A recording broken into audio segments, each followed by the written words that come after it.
This is a video on how to use LogMD Free Edition to do a file hash baseline and then a compare. Of course, you can always find out what commands by typing -h for LogMD, but we're going to focus on doing these two items here, hash baseline and hash compare. And how we do that is we go ahead and we just basically launch LogMD hash baseline. It's going to go through the system, every file in the system, create a hash file baseline of every file. This will vary in speed. It will take anywhere from 15 minutes to an hour and a half or more, depending on whether or not you're using a solid-state drive, an SSD, or a spindle drive. So your results may vary. Servers with a lot of data will take much longer than a typical workstation, for example. Now that we're done, we can see that it did 193,000 files, and we'll take a look at what it did. It creates the hash baseline, the file hash baseline creates two files. Most importantly, the hash baseline file. If you open that up, you can see it's just full of hashes and file names. This is the file that you would use to compare a good system against a suspect system, or in a malware lab, you would then compare the pre-infected state to the post-infected state. You would carry this around with you on a thumb drive, but this is the master that you would use to compare all other systems against with LogMD Free Edition. You can even write a script, for example, some of the output on some of the other videos where we say, well, there's a bunch of hashes here, like the auto runs. You could run a script that loops and says, is this line in the hash baseline for this particular hash? If the answer is yes, you skip it. If the answer is no, you spit it out to a new file, reducing the amount of auto runs you would have to look at because you could trust the hash baseline since it came from a trusted system. And that's kind of how to use the hash baseline. It becomes an input to help thin out other reports that have hashes in them. In LogMD Pro, you have a master digest, and some of this stuff is automatic. It reduces the quantity of data quite a bit. The other interesting file here is hash locked files.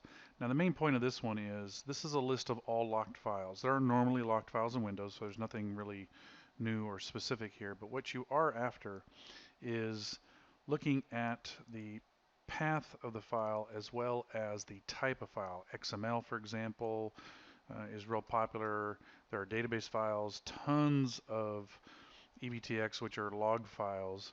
And the idea here is what you're looking for is something fishy. Now, out of all this, what's fishy? The easiest way to look at this locked file report would be take data, filter, and then what you're going to do here is you're going to say, show me all the file types that contain .exe. As we can see, there will be none, or .dll, there's none, or .bat, there's none, bat, there's none, .cmd, there are none, or .ps1 for PowerShell, there are none. Because malware often locks the files it's involved, but of course if you do look at EVTX, you will see that there are quite a few files that match the EVTX. And this is generally how the locked file report works. In LogMD Pro, there's an automatic filter when you do a hash compare that gets rid of all the files that were in the hash baseline locked file report, thus making it real simple to do it. So there's some built-in automation with LogMD Pro. But this is how you would use it generally. You're looking for binaries and scripts that might be used by bad guys that would lock it in order for you or other tools not to have action taken on them. When a file's locked, you can't do a sig check for a signature against it. You can't look at the strings. You can't copy it. You can't delete it. You have to know what handle is locking that file, unlock that file, be able to take action on it, which is how you'd remediate a box. In this case, LogMD Pro gives you the handle or the program that's locking it. For example, an exe that's locked by Explorer, you now know that this is the PID. It's Explorer, and you could then go about using something like handles, sysinternal handles, to break that handle and thus remediate the box.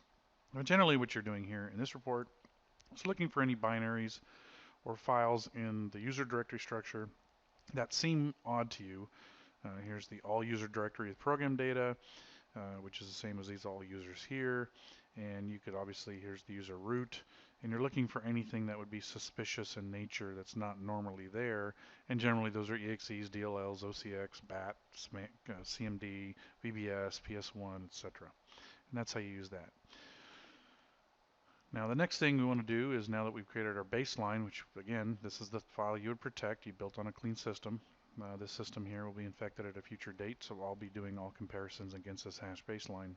Of course, the hash baseline has to be updated every time there's a major patch or you go through it. For example, in a malware lab, you would rerun a baseline script that creates all these baselines for you, the hash baseline, the registry baseline, etc., so that you can use those to compare after a malware infection.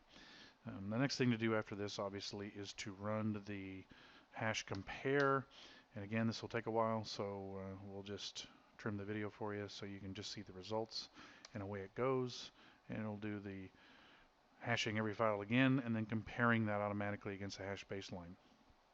Now that the hash compare is done, we can take a look, and now you'll see a latest, which is the current working set of the hashes. We can open that and look. This is really not much use. It's just what was used to compare.